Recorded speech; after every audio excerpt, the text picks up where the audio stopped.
I only buy the finest tea leaves. Zesta. See BOPF. If BOPF is indicated on the pack.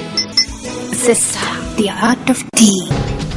In one of our headline-making stories this evening, Saudi Arabia has passed a new law on foreign domestic workers with a grace period of 4 months to November 3rd before the legislation comes into effect.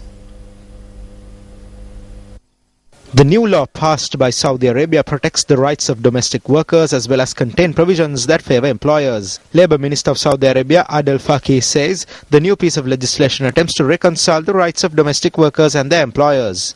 Sri Lanka received 60% of its foreign exchange from Middle East. This is inclusive of the contribution made by over 300,000 Sri Lankan workers employed in Saudi Arabia. The BBC reports that under the provisions of the new legislation, workers are now entitled to a salary at the end of every month and 1 off day a week. Workers including maids and drivers are also legally entitled to 9 hours of free time daily, sick leave and a 1 month paid vacation every 2 years. Additionally, employers are prohibited from asking workers to undertake tasks that are outside the contract or could harm their health. However, under the new law, workers will not have the right to reject work or leave the job without any genuine reason. Employees are also expected to obey the employer and his family members and not harm children or the elderly. Under the new law, workers are obliged to respect the teachings of Islam, the rules and regulations of Saudi Arabia and carry out their duties perfectly.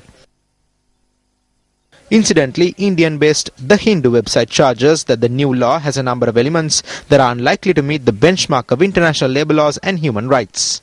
What is the backdrop for introduction of this new piece of legislation? In the recent past, the controversial treatment of domestic workers in Saudi Arabia, many having to face the death penalty, made international headlines. An Indonesian woman was sentenced to death in March following her conviction for murdering a 4-year-old girl, while last October, a young Sri Lankan, Rizana Nafiq, was beheaded for allegedly killing an infant in her care.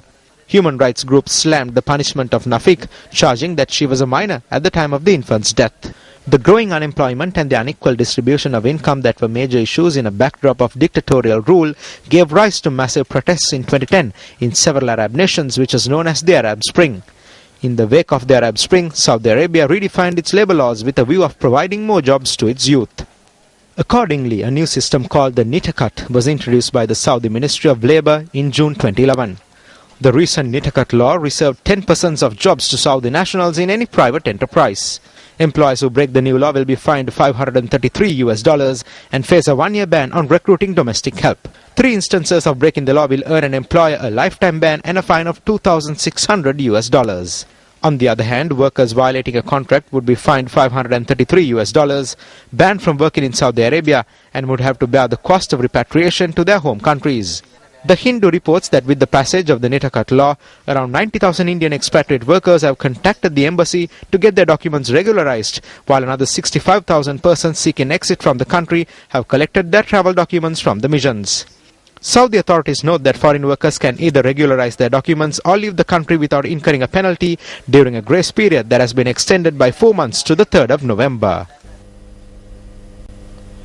Are Sri Lankan workers in Saudi Arabia aware about this new law? Countries have decided to give priority to people of their own nationality before providing employment opportunities to foreigners. Countries like ours miss out on these jobs because they have decided to give priority to people of their own nationality. Hence, it may be difficult for us to obtain certain jobs. There was another benefit in addition to the grace period. Employers who were unregistered have been registered. Therefore, 2,000 of the 14,000 decided not to return to Sri Lanka because they can register with their employers. Around 12,000 wanted to return to Sri Lanka. 3,000 have already arrived. Necessary measures will be taken for the remaining 9,000 to return to Sri Lanka by the 3rd of November.